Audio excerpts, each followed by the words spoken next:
सभी साधकों को और सबके अंदर बैठे परमात्मा को मेरा प्रणाम।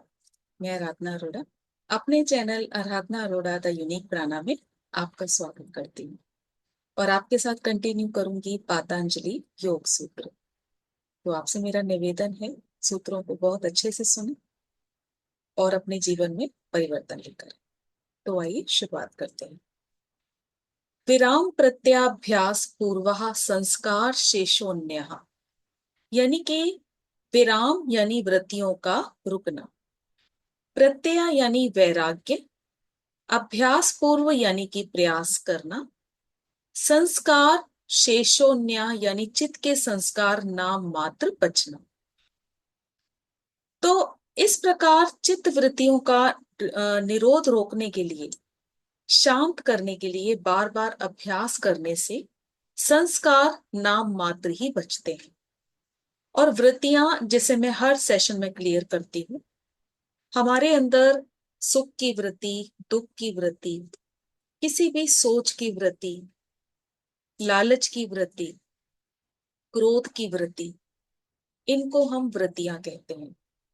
तो इस प्रकार चित्त वृत्तियों के निरोध को रोकने के लिए, यानी निरोध यानी कि रोकना, वृत्तियों को रोकना, शांत करने के लिए बार बार हमें अभ्यास करना पड़ेगा, जिससे अभ्यास करने से जो ये संस्कार हैं नाम मात्र ही बचते हैं। और इस सूत्र में असंप्रज्ञात समाधि के स्वरूप को बताया गया है और पूरे सूत्रों में मैं समाधि को बहुत अच्छे से आपके सामने क्लियर भी करूंगी। वैराग्य द्वारा साधक की सभी इच्छाएं समाप्त हो जाती। तो यहाँ वैराग्य नाम आते ही हमारे सामने जो सीन आता है वो ये आता है कि फटे पुराने वस्त्रों में थैला लेके खड़े हुए साधु संत, लेकिन ऐसा बिल्कुल भी नहीं है। वैराग्य यानी कि जब आपके अंदर इतनी बुद्धिमत्ता आ जाए, आप स्पिरिचुअलिटी को इतने अच्छे से समझ जाएं, सत्य को समझ जाएं कि अब जिन चीजों से आपको बहुत ज्यादा मोह था, बहुत ज्यादा प्रेम था, अपने आप ही उन चीजों से दूर होने का मन करे।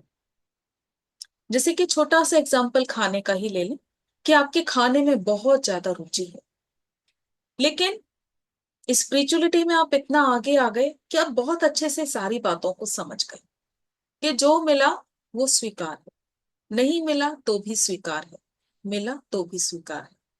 तो यानी कि ये जो अवस्था होती है वो वैराग्य अवस्था होती है, जब चीजें छोड़नी नहीं पड़ती, स्वयं छूटती चली जाती। इस अवस्था को विराम प्रत्यय कहते हैं। पर वैराग्य यानी निर्विकल्प समाधि योग की एक गहरी अवस्था है, जहां पर मन पूरी तरह से शांत हो जाता है, सभी विचारों से, इंद्रियों से परे, शुद्ध चेतना स्थिति में लीन, परम सत्य के एक साथ हो जाना। यानी कि यहाँ पर हम अलग अलग नहीं देखते कि मैं अलग और परमात्मा अलग, यहाँ दोनों एक साथ मिल गए, परम सत्य के साथ एक हो जाना। साधक और ईश्वर में अब कोई भी भेद नहीं रह जाता। ये अद्वैत अवस्था है। यानी संस्कार बीज समाप्त होने के कारण, कि जो हमारे अंदर संस्कारों के बीज थे, जितने हमारे जन्म होते चले गए तो वो बीज हमारे साथ आते हैं। लेकिन जो जो हमारी साधना इतनी गहरी होती है, आध्यात्मिकता में हम गहरे उतरते हैं, उसे समझते हैं, योग अवस्था आती है, तो इस समाधि को बोलेंगे निर्बीज अवस्था।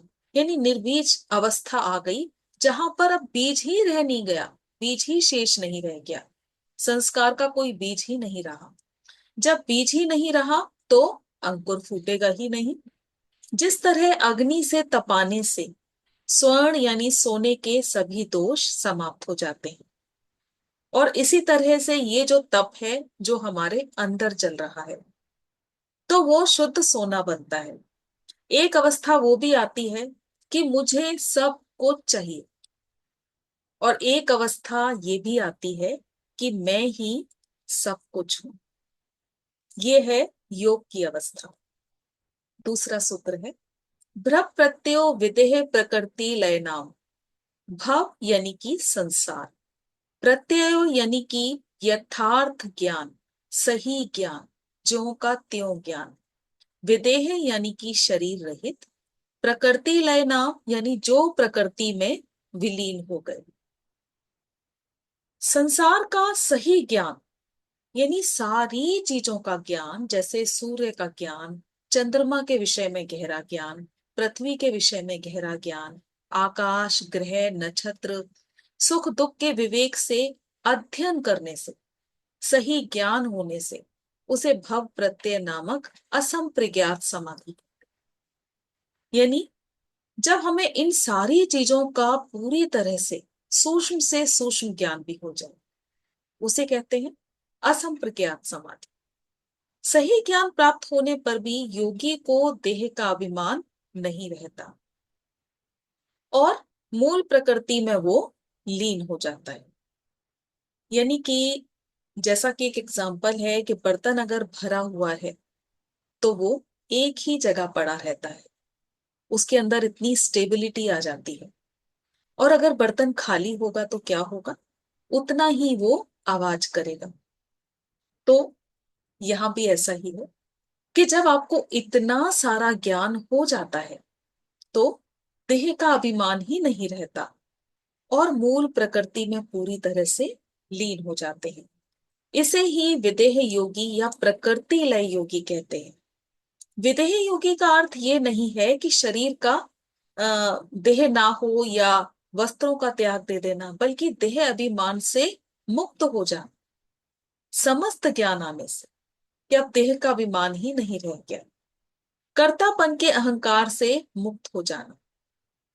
प्रकृति लय योगी, जो योगी मूल प्रकृति यानी घंटों प्रकृति के साथ बिताना, सारे तत्वों का ज्ञान होना, यानी पूरे जो 25 तत्व हैं उनका ज्ञान होना, उसको बहुत अच्छे से जानकर ज्ञान प्राप्त कर लेते हैं और अपने आप को प्रकृति में लीन कर लेते हैं, उसे कहते हैं प्रकृति लय योगी। भव प्रत्यय समाधि का मुख्य कारण पूर्व जन्म की योग साधना होती है। जो योगी साधना के अंतिम चरण में थे, यानी कि यहां पर हम इस बात को समझेंगे, जैसा मैं अलग अलग सेशंस में आपके साथ इस ज्ञान को शेयर भी करती हूँ कि हमारे जो पिछले जन्मों की साधना है, जितनी भी हमने साधना की, ध्यान किया या भक्ति योग में थे, मंत्र साधना की, तो अब ये जो जन्म होगा ये उसके आगे की शिक्षा होगी। यानी कि अगर आपने 4th तक पढ़ाई की पिछले जन्मों में स्पिरिचुअलिटी में, तो ये जन्म जो होगा उसमें आप 5th से पढ़ाई करना शुरू करोगे। यानी अब यहां जो बात कही गई है हम उसको समझते हैं कि जो योगी पूरी साधना में थे, साधना के अंतिम चरण में थे, यानी उन्होंने इतनी साधना करी, उसका अंतिम चरण था, लेकिन किसी कारण से उनका शरीर छूट गया, यानी कि मृत्यु हो गई। साथ ही उन्होंने शास्त्र अध्ययन भी किया, सत्संग भी सुना, सत्संग के प्रभाव को भी जाना। इस जन्म की आध्यात्मिक यात्रा में वो पूरी तरह से सहयोगी रहेगा। जैसा मैंने आपको बताया कि जो हमने शिक्षा ली उसके आगे की शिक्षा इस जन्म में शुरू होती है। तो यहाँ पर ऐसा नहीं कि हमने पिछले जन्मों में इतनी शिक्षा ले ली तो इस जन्म में हम प्रयास ही नहीं करेंगे। हम पुरुषार्थ करेंगे, हम प्रयास करेंगे। हर किसी को पहले स्टेप से ही शुरू करना पड़ता है, ये जरूरी नहीं है। क्योंकि अब क्या होगा कि अब हमने पूर्व जन्मों में सारी साधना कर चुके थे, तो जन्म हुआ तो वो संस्कार हमारे अंदर दिखने लगेंगे। जैसे कि गलत बातों में हम इन्वॉल्व नहीं होंगे या नॉनवेज हम नहीं खाएंगे, हम भक्ति में लीन रहेंगे, अच्छे कर्म करेंगे, संवेदनशील होंगे। लेकिन अब इस जन्म में हमारे अंदर यम नियम दिखे ही नहीं, लेकिन ध्यान करते हुए हम समाधि अवस्था तक पहुंचते हैं। तो ये पूर्व जन्मों के ही बीज है। जरूरी नहीं कि हमारे अंदर यम नियम दिखें या छोटी छोटी बातें दिखें, ये जरूरी नहीं है। हो सकता है हमारी और उच्च स्टेज हो, तो जब हम ध्यान करेंगे तो समाधि स्टेज में पहुंच जाएंगे। और ये पूर्व जन्मों के ही बीच है, अंदर संस्कार है। अब जैसे कि अगर इसका एग्जाम्पल लें, अष्टावक्र जी, राजा जनक जी, जितनी भी ये ओल्ड सोल थी, जो मैंने आत्मा और आत्माओं की यात्रा का सेशन दिए हैं, तो उसमें जो लास्ट स्टेज है ओल्ड सोल, ट्रांसेंडेंटल सोल, तो ये वो सोल होती है जिन्होंने सारा ज्ञान लिया हुआ है। अगला सूत्र है, श्रद्धा वीर स्मृति समाधि प्रज्ञा पूर्वक इतरेशा। श्रद्धा यानी कि पूरी तरह से भरोसा, वीर यानी कि उत्साह पुरुषार्थ के साथ, स्मृति यानी आत्म सिमरन, समाधि यानी समाधान, जहां कोई समस्या ही शेष ना रहे, प्रज्ञा पूर्वक बौद्ध की उन्नत अवस्था, इतने शाम दूसरों से भिन्न। अब इसको डिटेल में समझते हैं।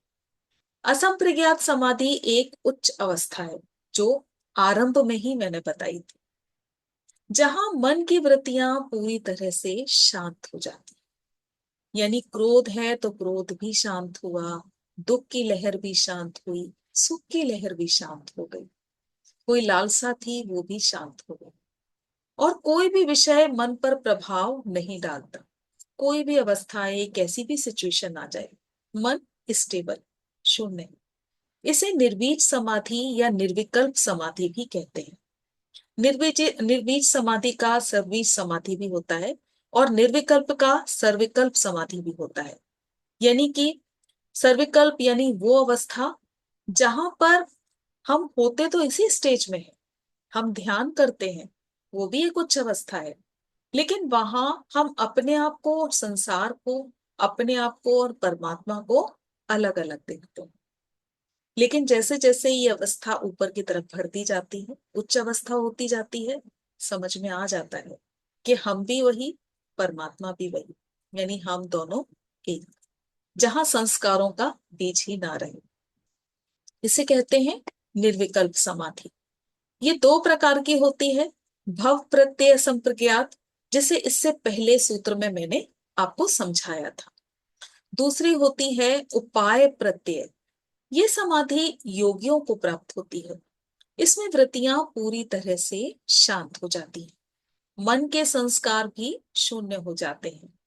उपाय प्रत्यय समाधि के 5 उपाय: श्रद्धा, सत्य के साथ, विश्वास के साथ रुचि लेकर कार्य करना। यानी अब तो इतनी उच्च अवस्था आ गई कि सीधी सी बात है, आप जो भी कार्य करेंगे पूरे प्रेम से और पूरी श्रद्धा से करेंगे। तब जब हमें अनुष्ठान के फल का पता हो तो श्रद्धा और ज्यादा बढ़ जाती है।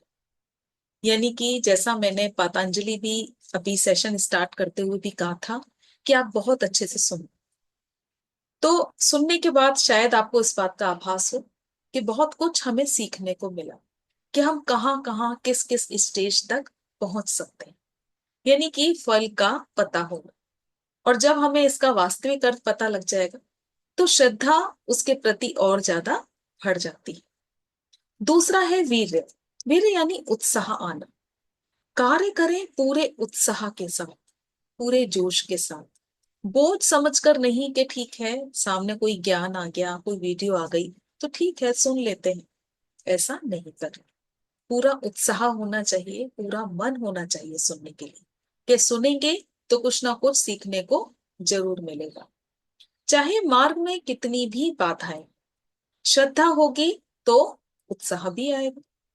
तीसरा है स्मृति, यानी कि सिमरन, शुद्ध वचन सुने, सत्संग सुने तो ये आपकी स्मृति में रहे, यानी अच्छी बातें हमने सुनी तो सुन के उस बात को भुला नहीं देना, वो हमारे मन में होनी चाहिए।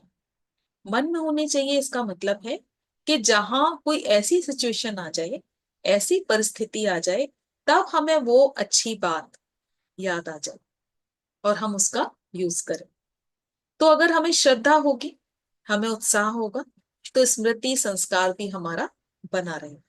क्योंकि अगर हम अच्छे मन से सुनेंगे, उत्साह के साथ सुनेंगे, पूरी श्रद्धा से सुनेंगे, तो वो बात हमें याद रहेगी। फिर है समाधि। स्मृति संस्कार अच्छे बने तो ज्ञान का उदय होगा। अब आपने इतने अच्छे से सेशन को सुना, पूरे मन से सुना, श्रद्धा से सुना, उत्साह के साथ सुना, तो ज्ञान अपने आप बढ़ेगा, उच्च अवस्था आएगी, चित्त की एकाग्रता और स्थिरता बढ़ेगी। एकाग्र होने से संप्रज्ञात समाधि की उच्च अवस्था प्राप्त होती है।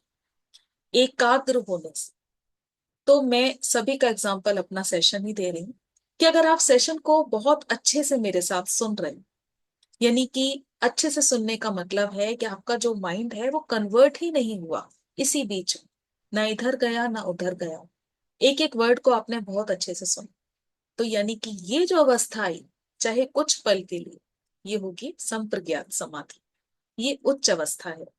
जैसे एक साधक को राह दिखाई जाती है सत्य की, वासना को वो समझे, अपने अंदर लोभ ना लेकर आए, सात्विक रहे, ध्यान करे, साक्षी भाव में रहे, जिससे अंदर स्पिरिचुअल एनर्जी जो होती है साधक को सही मार्ग दिखा देती है, क्योंकि अब उस लेवल की ऊर्जा उसके पास आ रही है। Now he convert into oneness, यानी एकत्व में उसका प्रवेश हो गया। क्योंकि जब अच्छे से हम बात को समझते हैं तो वो हमारे अंदर बैठ जाती है। प्रेम समाधि अवस्था, करुणा अवस्था हमें प्राप्त होती है। और लास्ट है प्रज्ञा। प्रज्ञा यानी कि जाग जाना।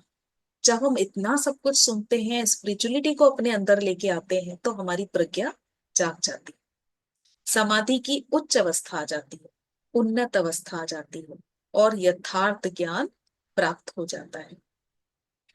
तो मुझे पूरी उम्मीद है आप बहुत अच्छे से समझे होंगे, और इसको सुनना, इसके अर्थ को, इसके मूल को समझना, और स्पिरिचुअलिटी में आगे बढ़ना। आज के लिए इतना ही।